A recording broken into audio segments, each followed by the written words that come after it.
The Immigration and Foreigners Bill 2025 is likely to be introduced in Lok Sabha today. The bill aims to modernize and consolidate India's immigration laws. Now, this bill is extremely significant in the wake of the upcoming polls in Bengal as well as Assam next year.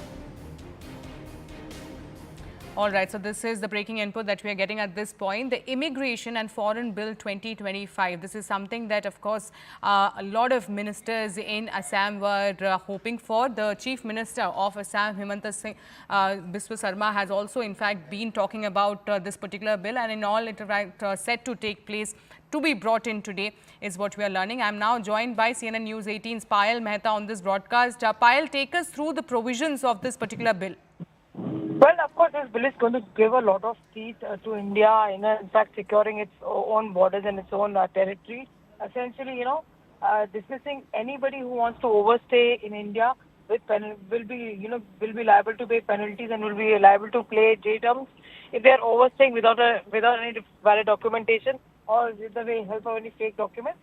It also warrants that threats to national security and sovereignty as grounds to refuse entry or to stay to a foreign national in the country.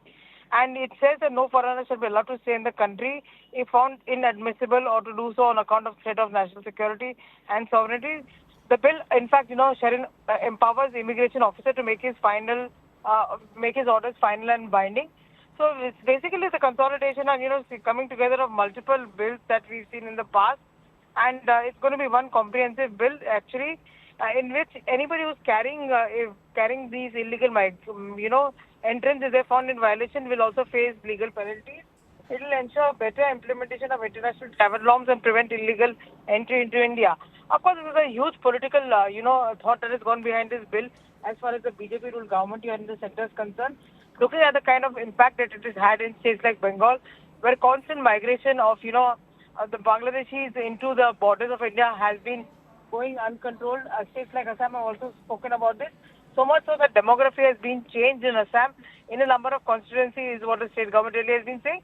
So this bill is going to give a lot of, teeth in that respect to, in fact, taking action against illegal migrants and people who are overstaying in India with fake documents or illegal documents. Also, Payal, are we expecting a smooth passage of this bill, or is there an opposition from the TMC in West Bengal or the Congress in Assam? You're most definitely going to have an opposition coming in from the TMC and, MPs who are from West Bengal, essentially saying that this is a political tool that the BJP really has been using. Because remember, the BJP is constantly raising the issue of illegal migrants and illegal entrants into India in states like, Jharkhand, where polls recently got concluded. Even though the BJP was not able to win those polls, but they made it a huge poll issue. And that's something which is not going to resonate with the opposition parties, who basically feel there's political targeting of this. And of course, the BJP leadership there in the state as well as central leadership is often accused Mamata Banerjee's hand in, empowering these illegal entrants into India and has given them a shelter home because purely she cares about their vote bank and nothing else. But Assam is where the BJP already is in power, and I remember very clearly that Himanta Biswa Sarma's government has, come up with a norm, basically, which means that, in a place where, for example, there were 10 houses which were of the majority and 10 houses of the minority, gradually they've seen that probably just one house of the majority is left and minority is taken over the entire area. And the questions have also been asked about, how land can be sold as well. So the state government has come up with a norm saying that if they have to sell or, if they have to acquire any land, that cannot be done without the permission of the state. All right. Many thanks, Payal, for getting us all those details of this bill. And we'll keep coming back to you as and when it is going to be tabled in the House today. Moving on, and